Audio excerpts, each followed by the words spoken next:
Cameron's ready? All right, questions for Rhett? After going back and watching it, what were your kind of impressions of the offense? Overall, it was a solid effort, I thought. First half, I thought we played well. You know, the negatives in the first half, we had 2 penalties. We had a holding and a personal foul face mask, and the second one called a touchdown back. And fortunately, in both cases, we were able to convert the third down and still score a touchdown, but usually that doesn't happen. The statistics will tell you most times if you have a touchdown called back, it's not going to end well. So we got to clean that up. And then the most disappointing part of the first half was probably the third and shorts. We were 0 for 2 on 2 third and shorts, and that's something we were really good at last year. So we've really got to be better in that area moving forward because we had chances with the lead to stay on the field and maybe try to extend our lead. But I was really proud in the second half that our guys, you know, I felt like we started well. We started the game well. We started the second half well. We even started after that delay well. And our guys started off really well and did a good job of being mature in the second half and finishing the game off. You know, we did have the ball on the ground. We had 2 fumbles, 1 that we lost. That's not acceptable. We got to get better there. And then, you know, probably the best thing is we didn't have any false starts, any pre-snap penalties attributed to the players, so that was a positive. Overall, solid effort, but a lot of areas we can get better in, especially a lot of detailed areas. Right, you bring up those 2 third down and ones that you didn't get initially. Cap said there was something different they were doing on the backside defense. Just what was it they were showing you that was different? Why did they not succeed at first? Well, honestly, it was just we didn't execute. They showed us some blitz looks that we were ready for, and we just didn't get it cut off on the backside in both situations, and that's why the first one you see Cap get hit, and it's unfortunate because if we do a good job picking and hinging on the backside, it would have been more than a first down. It would have been a pretty big play. And then the second time, we just got beat underneath on the backside, got beat inside by a spiking defensive end, and Cameron really never had a chance on either one of them. And so that's an area we just got to tighten up, and that's definitely an area we got to improve in. Y'all got hit for a substitution penalty, I think? Yeah, that was on us as coaches. Okay. You know, we were kind of in between calls, and a couple of our players heard what we were probably going to call and went onto the field, but we had not signaled it yet, therefore nobody came off. And that's really a first for us. You know, we don't even huddle. But, you know, I think the rule is that once guys enter inside the numbers, you have 3 seconds to initiate a substitution, and that's on me. That's not on the players. Brett, is Cameron done enough to the point now where you're going to start him this next week, and do you still approach it week to week where you feel that it's a feeling thing game to game where Corey could have 20 snaps or 20 reps? Or I thought Cameron did a good job the other day. I thought he got stronger as the game went on, especially in that second half, which was really good. I think our whole offense as a whole running the ball got stronger as the game went on. But you saw when Corey went in, I think he had 10 touches. He still averaged about 8.5 yards a carry. So we still want to continue to keep both those guys involved. Cameron had 26 carries. He handled that workload very well. At the same time, we still want kind of think of it as a 1A, 1B right now with those guys, and we'll just kind of see how it continues to play out moving forward. But I was really proud of how, more importantly, both those guys finished runs. I mean, they fell forward just about every time they came into contact, and Cameron really broke a lot of tackles. Both of the running backs mentioned having Nick and what it opens up. What does he kind of do to defenses to make things open up in the running game? Well, obviously Nick adds another element to the run game, and in a way that when he's back there, linebackers, defensive ends, secondary players, everybody's kind of keyed on him differently than they would if he wasn't in the game. And so I think that probably has something to do with it. At the same time, you know, we like to think that we were able to wear him down a little bit. Our offensive line was able to get a little more movement in the second half, which is typical. We typically run the ball better in the third and fourth quarter as the game wears on. You know, that's one of those things we like to accomplish with our tempo, but and there's no question that when Nick's back there, there's another dimension they got to account for. What did you see from Jeremy early? Obviously, 8 straight, you know, without an incompletion. The first one was the drop pass. What did you see from him, say, your first 10 or so throws, and then the last couple, like he airmailed it to Sammy, a couple others? He had great poise, I thought. I mean, you know, it helped that he played some last year, but I was really proud of him. I mean, he didn't have any busts. I thought he had 1 or 2 throws that maybe could have been delivered better. The receivers bailed him out on a couple, but and he played really well. I mean, he didn't play like a guy that was nervous. He was anxious. He was excited. I was more worried about him being overexcited than nervous, but he just played like a kid out there having a blast, and I was really proud of the way he responded. He gave our team a lift, 3 straight touchdown drives to start the game. And then those couple throws late, you know, we were in a 2-minute situation, and one thing that's hard on the players when the clock's out, they're not really sure where the time's at. And I'm over there talking to the side judge, knowing how much time we really have, but it's not on the clock for them. You know, we had one time Duke caught the ball, he should have got out of bounds. We got to do a better job with that. And then, you know, he threw one away to Sammy. There really wasn't much there, and we were in a max protection situation. He didn't have a check down, so he really just threw it where Sammy could have made a great play. It was incomplete. And then he did have the one ball that, you know, Sammy's one-on-one. Any of our guys one-on-one, we got to give him a chance. We can't throw the ball out of bounds. But overall, really proud of him. He had a great game mentally. He threw the ball really, really well, and you know, he honestly played like I expected him to. Rhett, what did you think about the play of the offensive line the first game? I mean, only giving up one sack. I know it has to be. Yeah. Must have graded out fairly well. They did. You know, I think just from the O-line to the receivers, to the running backs, to the quarterbacks, the whole, we were a little above average. You know, C+, B-. You know, we played well. We did not have a lot of bust. At the same time, we could have executed at a better level. You know, I've already talked about in the first half, we had a touchdown call back, 2 third and shorts. We didn't, you know, finish. We had a drive in the second half that should have been a touchdown. We had to settle for a field goal. So there's plenty of area for improvement. I thought the O-line got better as the game went on. You got guys like Sean Coleman playing his first full game in probably 4 years.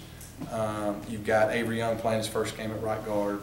Chad's moved over to the left. Pat hadn't played since the 4th game of last year. So I think it probably took him a half to kind of just get comfortable again, because we were smart in fall camp with our starting 5-0 line, and they didn't have as much live work as maybe they'd had in the past. So I thought they graded out well, not exceptional, but obviously good enough to win. Rhett, you've said that, excuse me, you've said that Jeremy will have a role and that Nick's obviously the starter, but after a performance like that, is there any thought of whatever the plan was for Jeremy's role, expanding that further after he goes 12 of 16 with 243 and 2 touchdowns?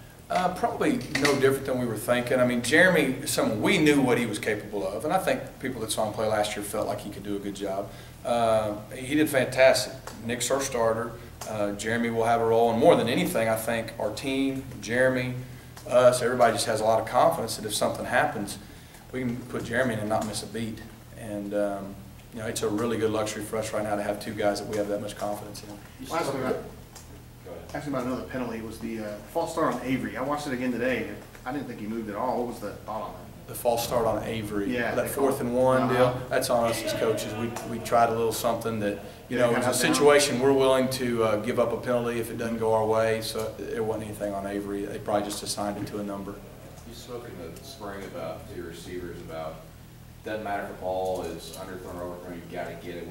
How do you think that translated in the first game? Giving them a chance? Yeah, I mean, you just talked about. Well, the main one that really I think we didn't give him a chance was the one to Sammy on 3rd down. I think the 2-minute drill before the half. You know, they rotated single high. Jeremy made a great decision on where he went with the ball. You know, and the guy was playing 10 yards off of him, but you know, back shoulder him with Sammy's vertical. Just give him a chance to go make a play on the ball, and we didn't do that. But I think you saw. We've got receivers. Melvin Ray obviously was, to me, the most impressive of our wideouts, believe it or not, that can go make plays if you give them chances. And so from a catching the ball standpoint, I think we had 2 drops, but they did a good job attacking the ball. And other than that one play, we gave them chances. Did you see Melvin, you know, moving up at all, get more snaps as next week's progression? You know, I think Melvin played 20-something plays, and you know, the thing about Melvin that stands out is he was probably our most consistent receiver all fall camp. I mean, just. He came to work like a professional. I don't remember any bad days he had, and he just worked extremely hard. We have a lot of confidence in him. He knows a couple positions. So there's a lot of versatility with Melvin. He played a lot of spots last year, and so there's no question. The way he played, not only the 2 catches, but the way he played without the ball on film stood out to us. So I would not be shocked at all if his roles expanded. You know, he definitely earned the respect and trust of us that we can trust him with more. Duke's performance was one of the best in this program's history for a wide receiver in quite a long time, and he's ranking very highly nationally after just 1 week. But how much of that kind of play was recognized, and how much of the game plan was going to him that many times? You know, like I said, Duke's a guy that, you know, you want to get the ball to. You saw why. He can make plays. You know, I'm still on him hard for getting hawked on that one, but you know, maybe he can lose 5 or 6 pounds here and take that one to the house next time. But he did a great job. He caught 2 balls that were behind him, you know, and then when it was hitting him in stride, you saw he took 160 and he scored on the other. And we're going to continue to try to get him and our other guys in favorable matchups and get them the ball. But I wasn't shocked at all. I mean, that's what we've seen. And, you know, the thing I was probably most proud about, this was his first game experience with us, and he'd never played in front of that many people. I mean, probably 10,000 was the max for him. And he was able to play a full game. And his position has a lot of responsibility in the run game too. It's not the easiest position of our wideout spots to play mentally. So he did a pretty good job for his first game in blocking as well, very unselfish. So that's something people don't see. They just see the 9 catches, but he really played well without the ball. For the Rich, you're talking about Melvin. How about being a guy who's been out there and played baseball and all those things? How valuable is that for somebody to be? Melvin's old, right? I mean, he's old, but he's mature. And, of course, he was able to help us last year. He's played at a professional level, so there's a lot to that. And I think he's a quiet leader by example for our guys, just the way he comes to work every day. And like I said, if he doesn't catch any balls, he's no different. If he catches 8 in practice, he's the same guy. And it's fun to watch as a coach, to watch guys get rewarded that work like that. And there's no question that his age and his experience, as a maturity factor, helps him. Rhett, as much as you talked about last year with Jake Prosh, how do you feel like Brandon Fultz did in his first start there? Overall, Brandon had a really good game. I was really pleased with Brandon. One thing he's got to work on is just sustaining his blocks. But he made some really good blocks. There's a couple that he could have maybe just been a little better technique and body position or finished better. But for his first game, I think he graded out pretty well. I think Coach Fountain was pleased for the most part. And we feel like most of the things that he didn't do perfect are fixable. It wasn't deficiencies. So him and CJ did a really good job. These guys know what playing. Great. Can I ask a question? This is Mark and Lloyd. I'm trying for 2 here if I can do it. Other Brock Thomas didn't play, or anybody like Brock or somebody else they might see in game 2 on offense that didn't play, and also Sean Coleman. How did he do for his first game? Rock did not play. There's still a plan to play him. So, hopefully it works out where he plays this week. The way the game unfolded with Cam and Corey, that's just kind of how it went. Rock, he's ready. Nothing's wrong with him, and he had a really good attitude after the game. And so hopefully we'll get to see some of him soon. Sean, like I said, Sean could have played and graded out better, but he also played very well, and he played well enough to win. Really proud of Sean. I know Coach Grimes is too. Like I said, it's probably been 4 years since he's played a full competitive game. And so, he didn't have to come out. He didn't cramp up, anything like that. It was just really, really proud of the way he finished. And I think he's just going to get better every week. How much have you seen of San Jose State? Seen a decent amount because today's Monday. Greg Robinson does a really good job. He's been around, won Super Bowls, been in some really, really good places. And the one thing with him is he's going to put a very sound, fundamental team on the field that's not going to beat themselves. He gives you multiple coverages. He'll give you multiple fronts. And, of course, they played extremely well the other day. And I know there's a lot of buzz about already the turnaround they made on defense this year with him. So they'll give you man, they'll give you zone, they'll give you multiple fronts, and they're pretty aggressive. So already got a good head start on that. Right. Now, what are you going to see out of your team? Just moving this week in week 2, what do you want to see out of your team?